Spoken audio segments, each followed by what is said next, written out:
Hello, नमस्कार। कैसे हैं आप सब लोग? तो दोस्तों, उम्मीद है अच्छे होंगे। और आज हम लेकर आए हैं आपके लिए एक ऐसा टॉपिक जो हम बात करते ही हैं जिसके बारे में, और वो है कि आपको बिज़नेस अगर शुरू करना है, जो कि मेरे पास एक क्वेरी भी आई थी ऑफलाइन में।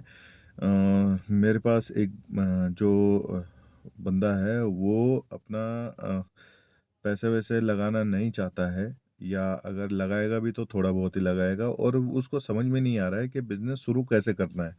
उसको पता ही नहीं है कि बिज़नेस करने के लिए उसको करना क्या है, फर्स्ट स्टेप क्या है उसका बिज़नेस का, ठीक है? तो आज हम इसी चीज़ के ऊपर बात करेंगे, और एक स्टेप बाय स्टेप 2-4 चीज़ें मैं आपको बताऊँगा। और आपको 2-4 चीज़ें बताने के बाद आपको कहीं न कहीं उस चीज़ को फ़ॉलो करना है। अगर फ़ॉलो नहीं करें तो मनन करें। मनन करने का मतलब ये है कि आप उस चीज़ को एनालाइज़ करें, ठीक है? एनालाइज़ कैसे करना है? एनालाइज़ करने के भी तरीके होते हैं। अब एनालाइज़ एक तो होता है कि फ़ील्ड में घुस जाओ, उसके बाद फिर करो, और या तो फिर जो है कोई अगर आपका जानने वाला कोई वही काम कर रहा है, ठीक है? जिसके मैं एग्ज़ाम्पल दूँगा आपको। अगर वो काम कर रहा है तो आप देख सकते हैं, और उस उसको काम करते हुए देखेंगे तो आपको कहीं न कहीं महसूस हो जाएगा कि मैं सही बोल रहा हूँ या नहीं बोल रहा हूँ, ठीक है? तो सबसे पहले बात करते हैं कि बिज़नेस शुरू कैसे करना है। तो उससे पहले जानना पड़ेगा कि बिज़नेस किस चीज़ का शुरू करना है, ठीक है? क्लैरिटी ये होनी चाहिए कि बिज़नेस किस चीज़ का शुरू करना है। जैसे कि मान लीजिए आपको बिज़नेस शुरू करना है डिपार्टमेंटल स्टोर। अब डिपार्टमेंटल स्टोर के लिए आपको सबसे पहले क्या चीज़ चाहिए? आपको सबसे पहले चीज़ चाहिए प्रोडक्ट, ठीक? दूसरी चीज़ चाहिए कस्टमर, तीसरी चीज़ चाहिए लोकेशन, चौथी चीज़ चाहिए आपको कि सबसे ज़्यादा उस एरिया के अंदर कौन-सी चीज़ बिकती है। जैसे कि अगर हाउस होल्डिंग आइटम में अगर आपको बताऊँ तो वो सारी चीज़ें होती है। लेकिन कोई-कोई एरिया ऐसा होता है जहाँ पे आपको लोगों को देख के, या लोग जिस तरीके से रहते होंगे वहाँ पे, आपको उस तरीके का प्रोडक्ट आपके पास होना चाहिए, अवेलेबल होना चाहिए। ठीक है? तो इस चीज़ को सबसे पहले एनालाइज़ करो, ठीक है? ये है डिपार्टमेंटल स्टोर की बात। अगर आप डिपार्टमेंटल स्टोर खोलते हैं, तो वहाँ पे आप पहले पब्लिक को जानो कि आपकी पब्लिक डिमांड किस चीज़ की करती है, ठीक है? हो सकता है उनकी डिमांड कुछ ऐसी हो जो मार्केट में हर जगह अवेलेबल हो जाता है, या कुछ ऐसी डिमांड हो जो मार्केट में अवेलेबल तो नहीं होता है, लेकिन आपको करवाना पड़ेगा, ठीक है? दूसरी चीज़ क्या है, लोकेशन बहुत ज़्यादा इम्पोर्टेंट मैटर करती है। अगर जो है आप डिपार्टमेंटल स्टोर खोलते हैं, तो लोकेशन भी जो है, डिपार्टमेंटल स्टोर का लोकेशन तो हर एक चीज़ के लिए मैटर करती है। आप चाहे किराने की दुकान खोलो, चाहे आप जो है आपका मतलब सीमेंट सरिया की दुकान खोलो, चाहे आप पेंट पुताई के जो पेंट के डब्बे होते हैं उनकी दुकान खोलो, चाहे आप सप्लीमेंट स्टोर खोलो, चाहे आप जो है सब्जी का दुकान खोलो, चाहे कुछ भी दुकान खोलो आप, ठीक है? हर एक चीज़ के लिए आप जूते का दुकान खोलो, आप कपड़े का दुकान खोलो, लेकिन जितनी अच्छी लोकेशन होगी आपकी, उतना अच्छा आपको बेनिफिट मिलने वाला है, ठीक है? लोकेशन मैटर करती है। दूसरी चीज़ क्या है, फुटफॉलिंग कितना है, आपकी जो एरिया आप चूज़ कर रहे हैं, उसके अंदर फुटफॉल कितना है?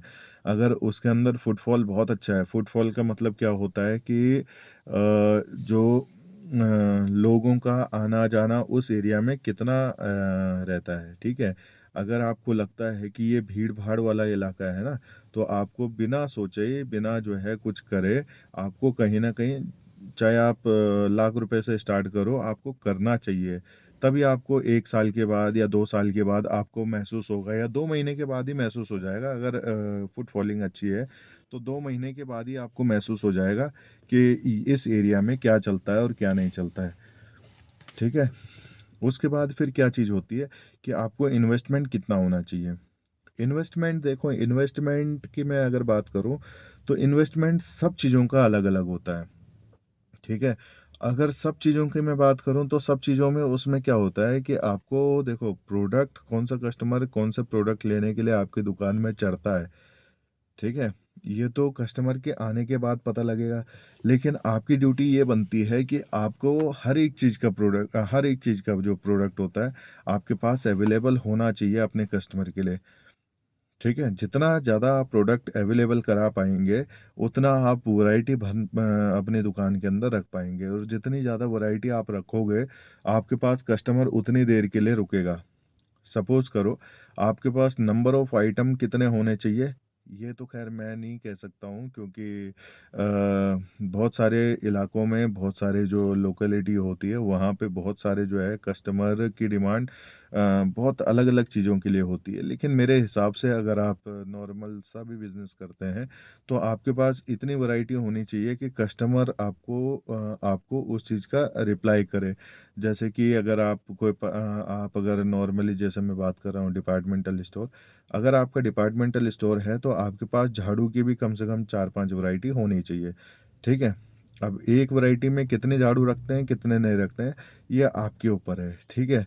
चॉकलेट्स की आपके पास वैरायटी कम से कम प 25 20-25 होनी चाहिए, ठीक है? उसमें 20-25 में भी आपके पास सिर्फ़ जो है अलग-अलग प्रकार की चॉकलेट और उसमें साइज़, ठीक है? हो सकता है ऊपर-नीचे चले, या कम से कम 10 एक वैरायटी, अगर मान लीजिए कि 10 वैरायटी चॉकलेट्स की होनी चाहिए, ठीक है? उसमें छोटी और बड़ी दोनों होनी चाहिए, ठीक है?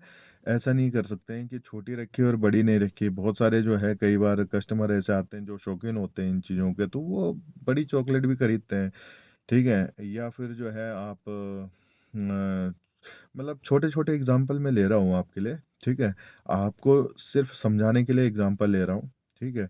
आपके पास अगर साबुन की वैरायटी है, तो साबुन की भी कम से कम 10-12 वैरायटी आपके पास होने चाहिए। एक वैरायटी में नंबर ऑफ साबुन आप कितने भी रख सकते हैं, वो तो आपके उसके ऊपर है कि आप जितना ज़्यादा नंबर ऑफ वो रखोगे। जैसे कि मान लीजिए एक लक्स का अगर साबुन की बात करें, तो लक्स के साबुन आपके पास कितना होना चाहिए, या सिंथॉल का कितना होना चाहिए। आपके पास अगर 4 4 पीस अगर लक्स के हैं, या 8 पीस हैं, या 10 पीस हैं, वो तो आप अपने हिसाब से देखोगे, अपने बजट के हिसाब से देखोगे, क्योंकि मुझे पता है कि छोटी-छोटी चीज़ों में बजट जो बिगड़ जाता है, वो बहुत मैटर करता है इन चीज़ों में, जब वैरायटी ज़्यादा बनानी होती है, ठीक है? तो शुरुआत आप करें, वैरायटी रखें, नंबर ऑफ आइटम भले ही कम हो, लेकिन वैरायटी ज़रूर रखें। वैरायटी से पता क्या लगता है? वैरायटी से पता लगता है कि आपके पास इतने आइटम हैं, ठीक है? अब अगर आपके पास मान लीजिए एक आइटम ख़त्म भी हो गया, तो आपके पास दूसरा आइटम तो है, ठीक है? तो दूसरा जो है कस्टमर कई बार ये सोचता है, यार लक्स का नहीं है, चल सिंथॉल का ही ले लो, कोई बात नहीं, ठीक है? सिंथॉल का नहीं है तो पल्स का ही ले लो, कोई बात नहीं, ठीक है? उसका नहीं है तो डेटॉल का ही ले लो, कोई बात नहीं। बहुत सारी वैरायटी में बहुत सारी जो है लोग बहुत सारी चीज़ें सोचते हैं, ठीक है? तो इन चीज़ों के अंदर पैसा बहुत लगता है, ठीक है? आपको अपना बजट भी जो है आपको बनाना पड़ेगा कि कितना बजट का आपको लेकर चलना है, ठीक है? आपको अगर जो है चाय पत्ती के ही ब्रांड, अगर मान लो चाय पत्ती के ब्रांड लेते हैं, तो चाय पत्ती भी आपके पास कम से कम 7-8 वैरायटी तो होनी चाहिए, अलग-अलग जो है उसमें प्राइस रेंज भी आती है, अलग-अलग उसमें पैकेजिंग रेंज भी आती है, अलग-अलग उसमें जो है वैरायटी और फ्लेवर्स भी आते हैं। तो अलग-अलग चीज़ें जो है उसमें होती हैं, ठीक है? तो इस तरीके से आपको लेके चलना है, आपको सिर्फ़ एक चीज़ को लेके नहीं सोचना है कि भाई जितना ज़्यादा आप डिपार्टमेंटल स्टोर एक ऐसी चीज़ है, और कपड़ा, कपड़ा भी बहुत वैरायटी माँगता है। अब तो ख़ैर वैरायटी मुझे लगता है कि हर एक चीज़ में आ गई है। वैरायटी का कोई उसमें मुकाबला ही नहीं है, आप किसी भी चीज़ में लोगे तो, ठीक है? आप किसी भी चीज़ में वैरायटी का आप एग्ज़ाम्पल तो मेरे दिमाग में नहीं आ रहा है इस टाइम पे, लेकिन मेरे हिसाब से हर एक चीज़ में, चाहे वो कपड़ा हो, चाहे आपका डिपार्टमेंटल स्टोर हो, चाहे आप जो है रेस्टोरेंट का अगर बिज़नेस खोल रहे हैं, तो उसमें भी आपके पास वैरायटी जब तक होगी तब तक आपके पास कस्टमर टिकता है। अगर आपके पास वैरायटी नहीं है, तो आपके पास कस्टमर टिकता भी नहीं है, ठीक है? आप चाहे स्वीट शॉप खोल लें, उसमें भी अगर आपके पास अलग-अलग प्रकार की मिठाइयाँ हैं, अलग-अलग प्रकार के जो हैं डिशेज़ हैं, तो आपको कस्टमर बहुत अवेलेबल हो जाएगा।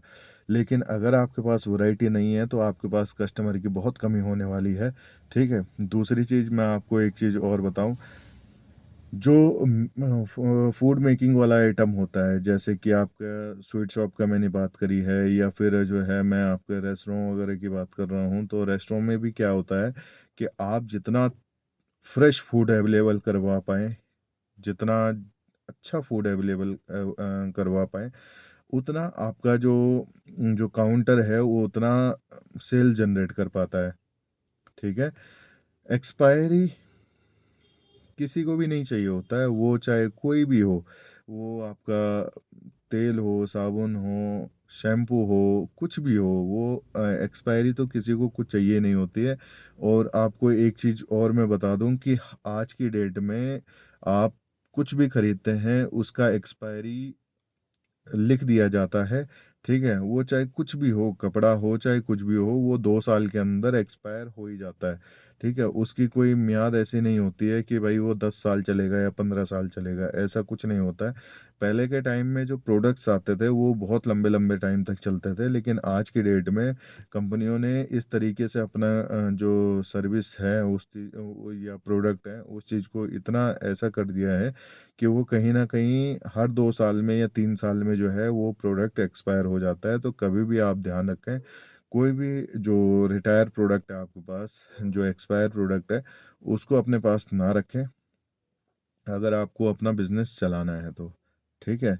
शुरुआत यहीं से होती है, शुरुआत एनालाइज़ करने से ही होती है, शुरुआत पैसा लगा के कभी नहीं होती है। पैसा तो बाद की बात होती है, पहले तो आपको समझना पड़ेगा कि मार्केट किस तरीके से काम करता है, क्या आपको प्रोडक्ट रखने हैं अपने पास, क्या नहीं रखना है, ठीक है? तो हम जब बिज़नेस की बात कर रहे हैं, तो बिज़नेस का शुरुआत ये होती है कि आपको एनालाइज़ करना पड़ेगा, आपको बजट बनाना पड़ेगा, आपको अपने कस्टमर की फुटफॉलिंग देखनी पड़ेगी, आपको जो है कस्टमर की रेंज भी देखनी पड़ेगी कि कस्टमर कितने पैसे खर्च करने के लिए तैयार हो जाता है। आप जहाँ जिस लोकेशन में आप जो है कुछ बिज़नेस डालने का सोच रहे हैं, तो कितना जो है कस्टमर उसके अंदर जो है डीप जाएगा, कितना जो है पैसा खर्च करने के लिए तैयार हो जाता है।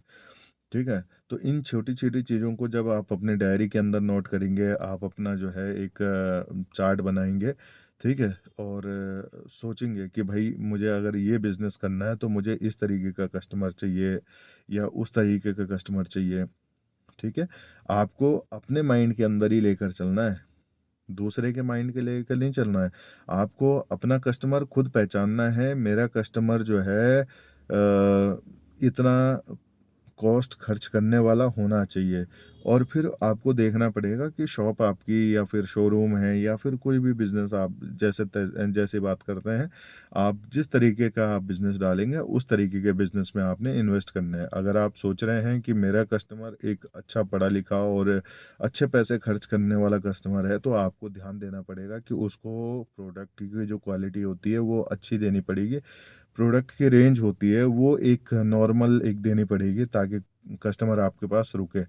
आज की डेट में ट्रेंड यही चल रहा है कि जितना अच्छा प्रोडक्ट, क्वालिटी अच्छी, लेकिन उसका जो प्राइस रेंज होता है वो हमेशा कम होना चाहिए। जितना कम हो सके, जितना पॉसिबल हो सके उतना कम रेंज अगर प्राइस का हो, तो आपके पास कस्टमर जो एक नॉर्मल रेंज वाला भी आएगा और आपका जो है ऊपर का सेक्शन का भी आएगा जो मिड रेंज के होते हैं ना, ठीक है? जिनकी जो है सैलरी जो है आपके कम से कम 50,000 से लेके 1 लाख, 1.5 लाख रुपए तक की अगर सैलरी होती है, वो कस्टमर भी आपके पास आएगा। और जिनकी सैलरी जो है 10,000 से लेके 50,000 तक की होती है, वो कस्टमर भी आपके पास आएगा। आज की डेट में हर कोई अच्छा दिखना चाहता है, अच्छा खाना चाहता है, अच्छा जो है अच्छा अपना व्यवहार चाहता है, अच्छा हर एक चीज़ चाहता है, ठीक है? तो कस्टमर कभी भी जो है उस किसी के पास नहीं, उस किसी भी बंदे के पास नहीं जाता है, जिसके अंदर ईगो होता है या फिर जो कस्टमर की जो है डिमांड को पूरा नहीं कर पाता है, ठीक है? दूसरी चीज़ मैं आपको एक चीज़ और बताऊँ कि कस्टमर की जो कस्टमर ने अगर आपको आप कस्टमर की वैरायटी अगर कस्टमर को प्रोवाइड करते हो, तो हो सकता है वो कस्टमर आपके लिए दूसरा कस्टमर लेकर आए, ठीक है? अगर आपका व्यवहार अच्छा है, आपके पास प्रोडक्ट रेंज अच्छी है, आपके पास प्रोडक्ट की क्वालिटी अच्छी है, तो हो सकता है कि जो कस्टमर आपके पास पहले आया है, वो आपके पास दूसरे कस्टमर को लेकर आए। ठीक है? तो कभी भी आपको कस्टमर जो सैटिस्फैक्शन होता है, उसको गँवाना नहीं है, उसको कभी भी ख़त्म नहीं करना है, ठीक है? आपका चाहे आपको भले ही ₹2 महँगा पड़ जाए, लेकिन कस्टमर को हमेशा जो है अपनी क्वालिटी, ठीक है? कस्टमर कभी भी आपका प्राइस रेंज नहीं देखता है, मैं अगर जितना जानता हूँ, अच्छे कस्टमर जो होते हैं, वो कभी भी प्राइस के ऊपर ज़्यादा नहीं जाते हैं। हो सकता है ये 2%, 2.5%, 5%, 10%, 20% जो है कस्टमर का दिमाग प्राइस के ऊपर जाता होगा, 20% कि भाई प्राइस इसका ज़्यादा है या कम है। लेकिन अगर प्राइस उसको ये दिखता है कि इसकी क्वालिटी अच्छी है, तो कोई बात नहीं, मैं जो हूँ 100 रुपये का अगर ले रही हूँ तो 110 रुपये का पड़ता है, कोई फ़र्क नहीं पड़ता है। कम से कम प्रोडक्ट की क्वालिटी तो अच्छी है। लेकिन अगर प्रोडक्ट की क्वालिटी अच्छी नहीं हुई और उसका प्राइस चाहे 100 रुपये हो, कस्टमर नहीं लेता है, कस्टमर मना कर देगा वहीं पे, और आने वाले जो कस्टमर उसके रेफरेंस से हैं वो भी जो है कहीं ना कहीं ख़राब हो जाएंगे। इस चीज़ को हमेशा ध्यान रखिए, ठीक है। तो अपने बिजनेस पे ध्यान रखो अपना जो है। आज आप भले ही कम कमाओगे, ठीक है, आज आपके पास 10 कस्टमर होंगे, लेकिन अगर आपके पास प्रोडक्ट की क्वालिटी अच्छी है, प्रोडक्ट रेंज अच्छी है, प्रोडक्ट की वैरायटी अच्छी है, तो आपके पास कल के दिन जो है कस्टमर की कमी नहीं होने वाली है। ठीक है, तो ध्यान रखिए इस चीज़ को, और मिलते हैं अगले वीडियो के अंदर। धन्यवाद।